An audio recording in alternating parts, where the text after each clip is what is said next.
Radhe Radhe everyone, आप सभी को बैकुंठ चतुर्दशी की बहुत बहुत शुभकामनाएं। तो फ्रेंड्स, बैकुंठ चतुर्दशी के दिन 14 दीपक दान किए जाते हैं, यानी 14 दीपक जलाए जाते हैं। यह दीपक हमें कहाँ कहाँ जलाने हैं, कब जलाने हैं, कैसे जलाने हैं, इसकी संपूर्ण जानकारी आपको आज की वीडियो में देखने को मिलेगी। तो वीडियो को अंत तक जरूर देखिएगा। तो सबसे पहले हमें 14 दिए बनाने हैं।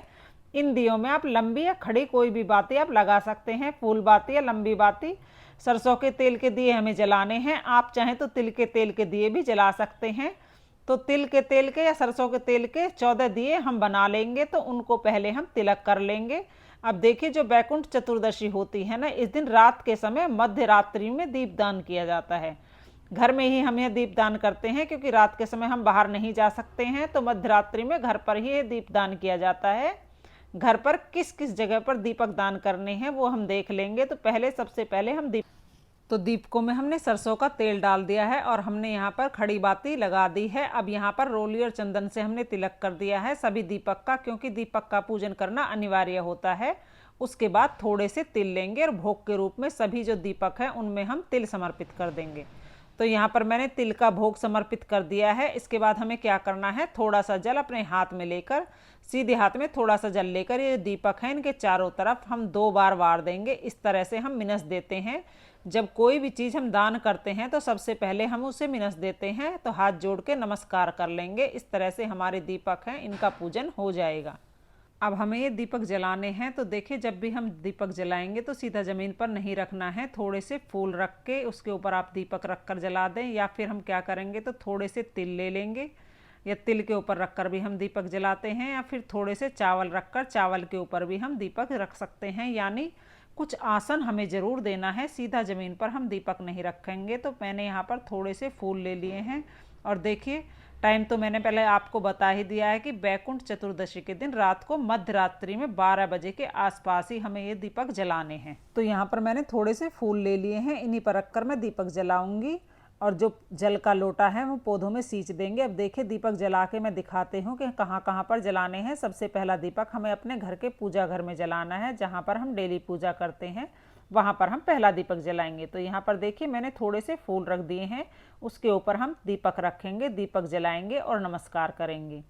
इसके बाद दूसरा दीपक हम भगवान विष्णु के सामने जलाना है। तो अगर आपने अपने घर में बैकुंठ चतुर्दशी की पूजा अलग से की है तो वहाँ पर आप रखकर दीपक जला सकते हैं, नहीं तो आप घर के मंदिर में भी दीपक जला सकते हैं।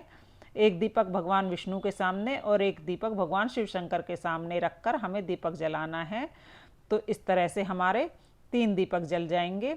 चौथा दीपक हमें गौ माता के सामने जलाएंगे। तो गौ माता की जो भी फोटो या प्रतिमा आपके घर में हो उनके सामने आप ये दीपक जलाएं। अगर गौ माता आप रखते हैं, पालते हैं, तो गौ माता के खूंटे के पास भी आप ये दीपक जला सकते हैं। 5वां दीपक हम अपने रसोई घर में जलाना है। तो रसोई घर में जहाँ भी आपकी गैस है, यानी जो आपका गैस चूल्हा है, उसके सामने हम ये दीपक जलाएंगे, ताकि माँ अन्नपूर्णा की कृपा हम पर सर्वदा बनी रहे। घर में अगर रसोई घर में बरकत रहती है तो पूरे घर में बरकत रहती है, इसलिए रसोई घर में हम जरूर यह दीपक जलाएंगे। उसके बाद जहाँ भी आपके पूर्वजों के फोटो लगे हैं उसके नीचे यानी दक्षिण दिशा में हमें पितरों के लिए दीपक जलाना है। तो यह दीपक आप जरूर जलाएं। इस पर आप फूलों का आसन देकर पितरों के नाम का दीपक जरूर जलाएं। प्रार्थना करें कि भगवान हमारे पितरों को भी वैकुंठ धाम प्रदान करे। इसके बाद हमें तुलसी जी के नीचे दीपक जलाना है। तो तुलसी जी तो सब घरों में होती ही है, तुलसी जी के सामने हम एक दीपक जला देंगे। इसके बाद एक अगर आप दीपक आंवले के वृक्ष के नीचे जला देंगे। अगर आपके पास आंवले का वृक्ष नहीं है तो आप लक्ष्मी जी के सामने यह दीपक जला सकते हैं। इससे घर में लक्ष्मी जी का वास होता है और घर में अन्न धन की बरकत बनी रहती है। इसके बाद एक दूसरा दीपक मैं बेलपत्र के पेड़ के नीचे जला दूंगी। अगर आपके पास बेलपत्र का पेड़ नहीं है तो शिव जी की जो भी फोटो या प्रतिमा आपके पास है वहाँ पर आप दीपक जला सकते हैं। इसके बाद एक दीपक मैं समी वृक्ष के नीचे जला दूंगी। तो यहाँ पर हम समी का वृक्ष है, अगर आपके पास समी का वृक्ष नहीं है तो कोई बात नहीं, आप घर की छत पर यह दीपक जला सकते हैं। इसके बाद एक दीपक का हमें आकाश दीपदान करना है। वैसे तो पूरे कार्तिक के महीने में स्कंद पुराण में आकाश दीपदान की महत्ता बताई गई है, लेकिन अगर आप पूरे कार्तिक के महीने नहीं कर पाए हैं तो वैकुंठ चतुर्दशी के दिन आप आकाश दीपदान अवश्य करें। इससे हमारे पितरों को और हमारे पूर्वजों को मोक्ष की प्राप्ति होती है। उसके बाद एक दीपक हमें घर के पीछे की तरफ जलाना है। तो इस तरह आप चतुर्दशी के दिन घर के पिछले हिस्से में एक दीपक अवश्य जलाएं। उसके बाद 2 दीपक हमें घर के मुख्य दरवाजे के सामने जलाने हैं। तो जो घर का मेन गेट होता है उसके दोनों तरफ बाहर की तरफ हमें दीपक जलाना है। तो जो कोले होते हैं ना, जिनको कोले बोलते हैं, चौखट के बाहर, वहाँ पर हमें दीपक जलाना है। तो देखिए दोनों दीपक हमने यहाँ पर जला दिए हैं, बिल्कुल बाहर की तरफ इस तरह से हमें ये दीपक जलाने हैं। इसके बाद जहाँ पर आपका पानी का स्रोत है, जहाँ से पानी आता है, जो नल है या आपका बाहर सबमर्सिबल लगा है या सप्लाई का पानी आता है, तो वहाँ पर हम दीपक जलाना है। जल का जो स्रोत होता है वहाँ पर दीपक जलाने से गंगा दीपदान के समान फल हमें प्राप्त होता है। तो एक दीपक हमें वहाँ पर ज़रूर जलाना है। उसके बाद एक दीपक हमें खुले आसमान में भी जला देना है।